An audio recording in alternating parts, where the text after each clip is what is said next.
Samsedine Badji, je suis le président d'un réseau qu'on appelle Reposam, le réseau des associations pour la promotion de la santé mentale au niveau de la région de Saint-Louis. Donc Reposam, c'est-à-dire ce réseau, est dans 14 régions, donc c'est un réseau national. Maintenant, au niveau de Saint-Louis, je suis le président.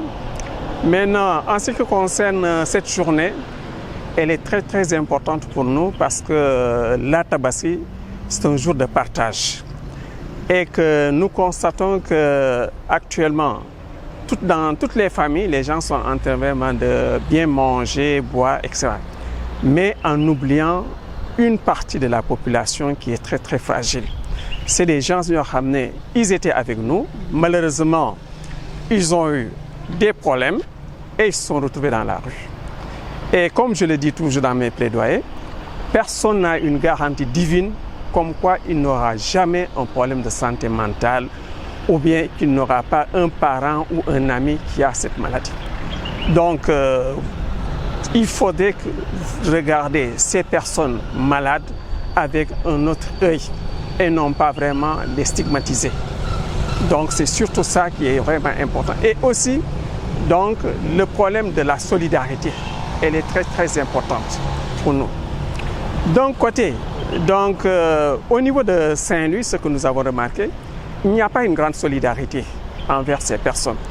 Quand nous avons lancé ce projet, nous avons sollicité beaucoup de personnes pour nous aider à réaliser, c'est-à-dire que là, nous avons préparé un repas chaud, donc des barquettes avec de la boisson de l'eau, que nous distribuons aux malades errants. Parce que ces malades errants, comme je l'ai dit, au moment où nous sommes en train de manger dans les maisons, eux, ils sont en train de fouiller dans les poubelles de quoi manger.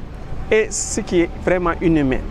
Donc, voilà pourquoi nous, au niveau de notre réseau, nous avons dit que donc, là, nous allons quand même nous cotiser, ensuite voir comment leur préparer un repas et leur distribuer. Moussa Koulibaly, je suis le directeur du centre de promotion et de réinsertion sociale de Ndiolofène. En même temps, point focal santé mentale au niveau de la direction régionale de la santé. Donc, l'occasion nous est donnée aujourd'hui de véritablement donner un double sens à cet acte que nous venons de poser aujourd'hui, relativement au partage et à la solidarité. Parce que, comme vous le savez, la déficience intellectuelle est considérée comme un handicap. Et l'handicap est du ressort de la Direction générale de l'action sociale, dans le cadre de sa gestion.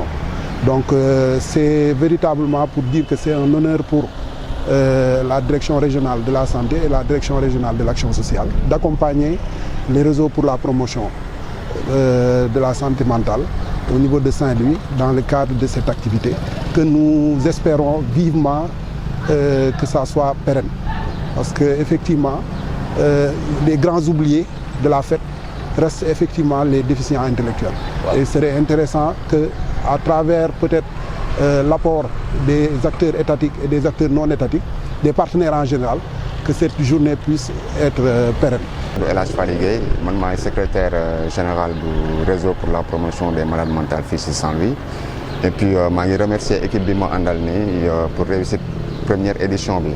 Et puis di ñaan yàlla année prochaine incha allah bonne volonté yi fekk ñu si pour ñu gën a mën a agrandir suñu activité bi maa ngi gërëm ñëpp di sant ñëpp. du Bande Sarr bokk si réseau Reposam di wax si turu maanaam les acteurs du développement yu Reposam fii ñoo ngi ànd ak directeur action sociale bu Ndiolofène ànd ak par sunu président bi nga xam ni moo wax léegi di wax ni yàlla dafa wax ni ki gën si nit ñi mooy ki ëpp njëriñ si nit ñi yàlla na yàlla def ba fu nu toll rek sunu xel di dem si loolu. tey jii nag bés bu rëy la parce que lu tax bés bi rëy dafa porter benn signification bu nga xam ni à travers le pays de yaakaar na nu ñëpp nana def tâche d'huile comme quoi nun bu nu toogee toog ak sunu famille toog ak sunu njaboot toog ak sunu papa toog ak sunu yaay am na famille yu nga xam ni ñoom seen ay doom wala seen papa wala seen yaay mi ngi nekk ci mbedd mi nga xam ni dundul tabaski te muy lu nga xam ni lu metti la ndax si ñoom sax la gën mettee boo dee seet moo tax Reposam ànd ak action sociale bu Saint-Louis maanaam directeur bu Ndiolofène ñu ñi daanu def sunu kéemtalaayu kàttan lu ñuy cotiser daan ko cotiser ba dem si malade yi nekk yëpp maanaam ñi nga xam ni seen xel yàlla dafa def ñu wàññeeku ñu bokk ak ñoom journée bi maanaam ñu jox leen benn repas chaud jox leen boisson jox leen ndox jox leen mburu vraiment partagé ak ñoom par exemple journée bi ndax ñu yëkk di ñaan yàlla mi nga xam ni moo amee loolu ñaan yàlla may leen ñu wér ba nu dellu seen kër wala ba ñëpp ñëw tourner autour de ñoom ba nga xam ni daal leen mën récupérer. bés tey bi mooy tabaski mooy bés boo xam ne donc normalement ñëpp war nañu am une certaine solidarité donc jour de partage la mais li ñu remarqué donc ñun ñu ngi ci famille di lekk di naan mais dañoo fàtte am na ñoo xam ne xam ne vraiment yàlla daf leen nattu ñu am problème xel ñu ngi ci mbedd mi du ñu am lu ñuy lekk du ñu naan presque ci mbalit yi la ñuy ut lu ñuy lekk. moo tax ñun au niveau de notre association donc dañu am benn réseau boo xam ne Reposam la tudd c'est un réseau qui regroupe les associations pour la promotion de la santé mentale. Ce réseau est dans toutes les régions et qu'au niveau de Saint-Louis maay seen président. Maintenant nous sommes cotisés.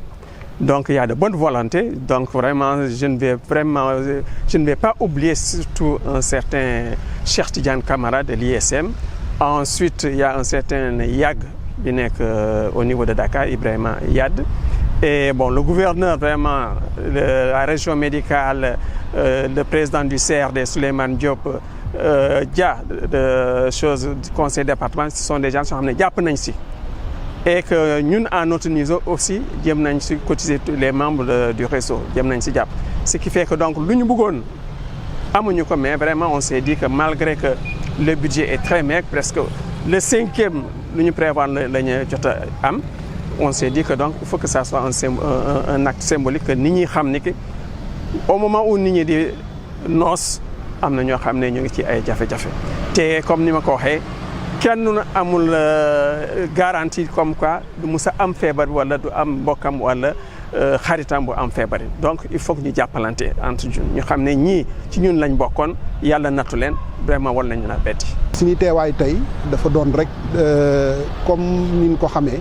ñi nga xam ni yàlla da leen nattu mu àndul ak seen xel dañ ko considérer fii comme handicap te ni ngeen ko xamee ministère de la santé et de l'action sociale dañ ko dénk ci ay mission mu gérer cible boobu moo waral tey nu ànd ak waa réseau pour la promotion de la santé mentale ñu ànd ak ñoom taxawu leen pour ñun aussi ñu indi suñu contribution par rapport ak journée bi tey parce que li nga xam ni moom la ñu mën a jàpp te mu am solo mooy journée bokk la journée solidarité la donc ci kaw loolu nag li ñuy def rek mooy di ñaan li mel nii ñu di ko def ay éditions yu bëree te loolu mu ngi mën a nekk ci kaw partenaires yi mën nu jàppale moo xam ñu nekk ci nguur gi la moo xam ñu nekk ci nguur gi pour li nga xam ni def nañ ko nu mën a toucher le plus grand nombre incha allah.